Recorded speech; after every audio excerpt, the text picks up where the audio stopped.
Hello दोस्तों, आप सभी कैसे हैं। आशा करता हूं कि आप सभी स्वस्थ होंगे। दोस्तों, आज इस वीडियो में हम लेकर आए हैं एनपीएस यानी कि नेशनल पेंशन स्कीम, जिसे हम राष्ट्रीय पेंशन प्रणाली कहते हैं।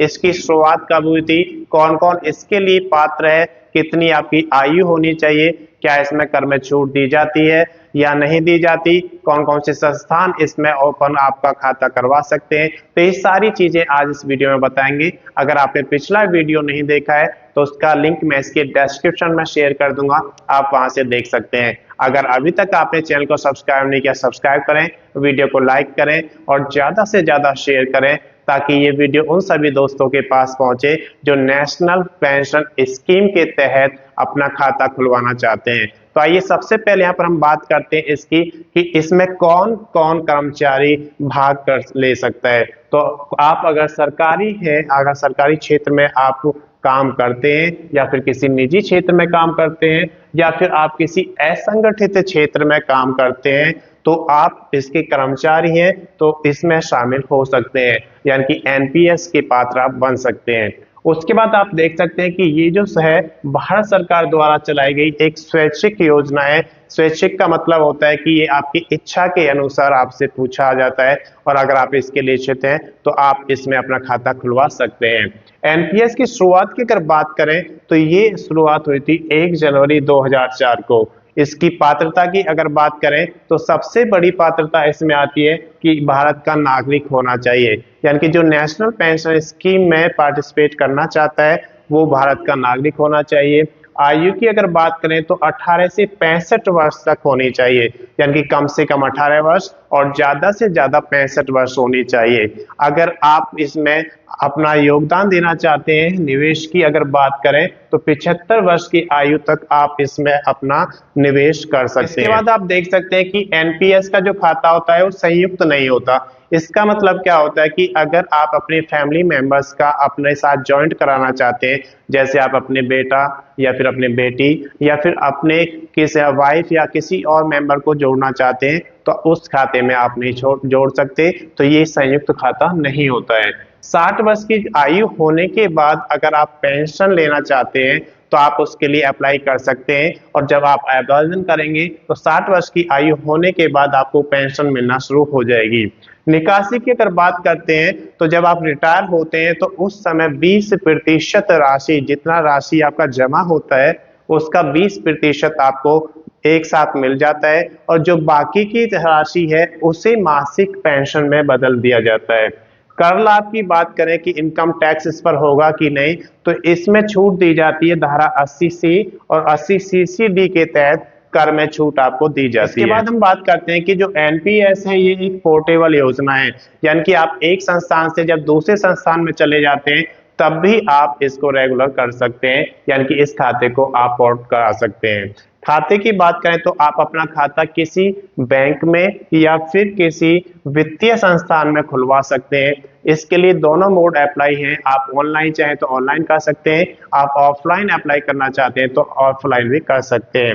लाभ की अगर बात करें तो यहाँ पर सेवानिवृत्त, यानी कि जब आप रिटायर होते हैं तो उसके बाद आय की गारंटी दी जाती है, यानी कि आपको मासिक पेंशन दी जाती है। कर लाभ यहाँ पर अभी आपको दिखाया गया था कि धारा 80C और 80CCD के तहत यहाँ पर कर में छूट दी जाती है।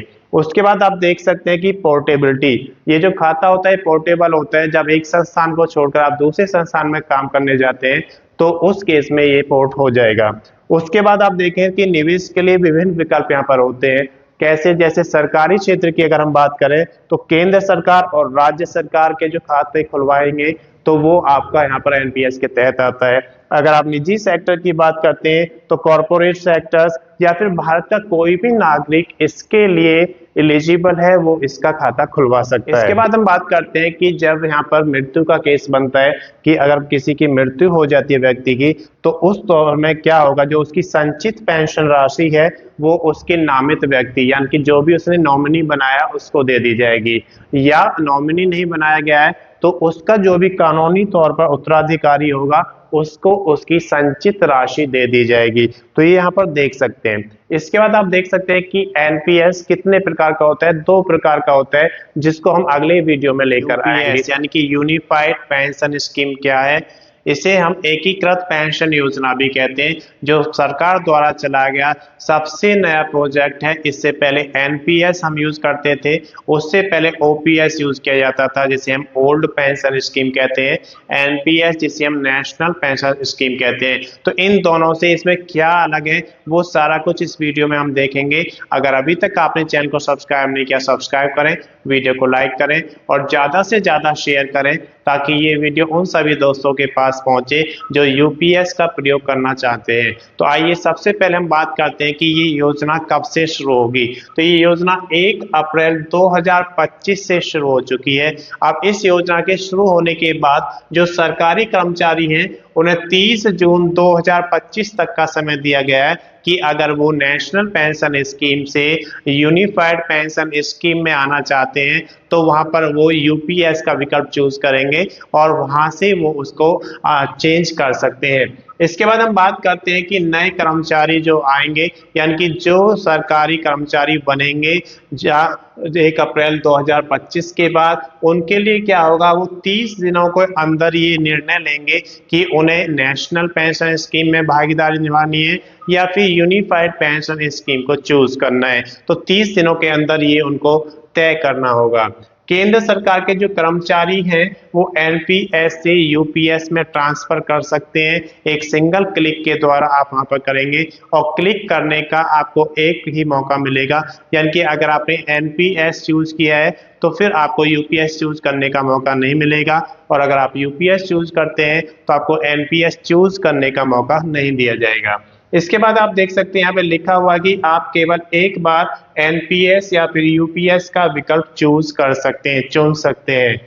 यूपीएस राज्य सरकारें भी अपना सकती हैं। जो यूनिफाइड पेंशन स्कीम है, जब यहाँ पर केंद्र सरकार में अप्लाई हो जाएगा उसके बाद वो राज्य के ऊपर डिपेंड करेगा कि राज्य उसे अप्लाई करना चाहते हैं या नहीं। तो सरकार जो है, राज्य सरकार, वो इसको अप्लाई करा सकती है। इसके बाद पेंशन की अगर बात करते हैं तो इसमें जो पेंशन आपको मिलेगी, जो आपकी सर्विस के अंतिम 12 महीने हैं उसका औसत निकाला जाएगा बेसिक प्लस डीए का, और उसका 50% आपको पेंशन में मिलेगा। इसके बाद बात करते हैं कि ये जो पेंशन आपको मिलेगी ये तब मिलेगी जब आपकी सर्विस 25 वर्ष से ज्यादा होगी। लेकिन अगर आपकी सर्विस 10 वर्ष से ज्यादा है और 25 वर्ष तक है तो उस केस में आपको कम से कम 10,000 रुपये पेंशन दी जाएगी, और उसके बाद डिपेंड करेगा आपके टाइम पीरियड के ऊपर, तो वो वेरी करेगी, लेकिन कम से कम 10,000 आपको पेंशन यहाँ पे मिल जाएगी। उसके बाद आप देख सकते हैं कि यूपीएस यानी कि यूनिफाइड पेंशन सिस्टम जो है वो रिटर्न उसमें बाजार पर निर्भर नहीं करता है कि अगर बाजार नीचे जा रहा है तो वो आपका कम या ज्यादा नहीं होगा, वो आपका इसी तरीके से चलता रहेगा। निवेश की बात करते हैं तो यहाँ पर 10% कर्मचारियों को निवेश करना होता है बेसिक और डीए को मिलाकर। अगर हम सरकार की बात करते हैं तो 18.5% निवेश इसमें सरकार करेगी। उसके बाद देखिए परिवार पेंशन की बात करते हैं तो परिवार पेंशन में जो रिटायरमेंट के बाद अगर किसी की डेथ हो जाती है तो जितनी अंतिम पेंशन उनको मिली थी उसका 60% परिवार को दे दी जाएगी।